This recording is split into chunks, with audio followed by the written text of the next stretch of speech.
এতিয়া আমি নিজৰ ঘৰৰ খেতিৰ জাতিলাও ছিঙিবলৈ ওলাইছোঁ। লগতে ঘৰৰ অলপ কামো লগাই আছোঁ। গতিকে আমি এতিয়া এই জাতিলাও ছিঙিম। এতিয়া গছ নিজৰ ঘৰতে হৈছে, এতিয়া ছিঙি খাব পৰা হৈছে। ভাল লাগিছে। বগৰী, বিলাতী বগৰী এইবাৰ লাগি খালে লাগিছিলে, খালোঁ। আৰু এতিয়া নিজৰ ঘৰৰ খেতি মই নিজে কৰা। এয়া আমি এটা এতিয়া ছিঙিব ওলাইছোঁ নিজৰ জাতিলাও। কোনফালে আছে? এইফালে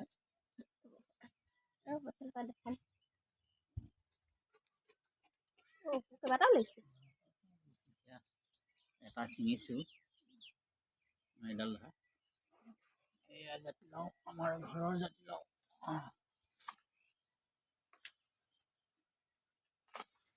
জাতিলাও বাৰীত লাগিছে আমাৰ।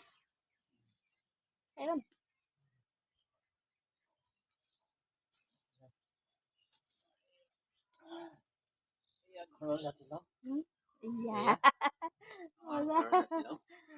আৰু লাগিছে দুই এটা। এয়া অলপ সৰুকৈ আছে। এয়া আমি নিজেও খাম আৰু ওচৰীয়া মানুহকো দিম। আৰু ভাল লাগিছে। এয়া জাতিলাও। এয়া ভিডিঅ' কৰি আছে আৰু লগতে আমি জাতিলাও একেলগে ছিঙিলোঁ। এয়া লিচি। এয়া আমাৰ ঘৰৰ জাতিলাও ডাঙৰ। এওঁ আহিছে, দুইটাই ছিঙিছোঁ। আৰু এজোপা হেৰি কি জেতুকা। আৰু ঘৰত মানুহ লগাই থোৱা হৈছে, কাম কৰি আছে তেওঁলোকে। ঘৰৰ কামো অলপ চলি আছে।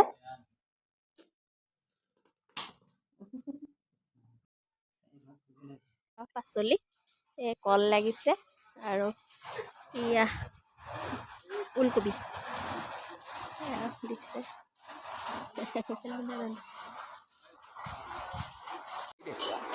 এই দেখুৱাই নাই এখন।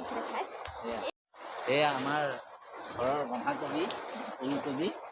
এয়া কল হৈছে, ভাল লাগিব। আৰু ইফালে এয়া কল লাগিছে।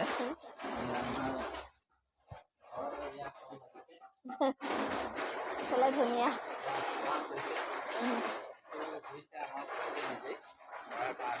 গতিকে আপোনালোকেও কৰিব, নিজৰ ঘৰৰ বস্তু, সাৰ নিদিয়া বস্তু নিজে কৰি খোৱাটো ভাল। গতিকে আমিও কৰিছোঁ, আপোনালোকেও কৰিব। ধন্যবাদ।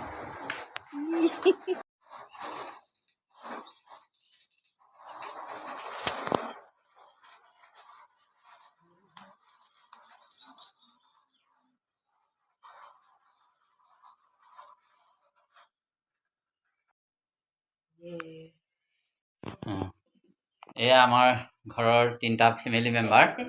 আমি আজি নতুন জাতিলাও কাটিলোঁ। আজি মাছৰ লগত খাব লাগিব।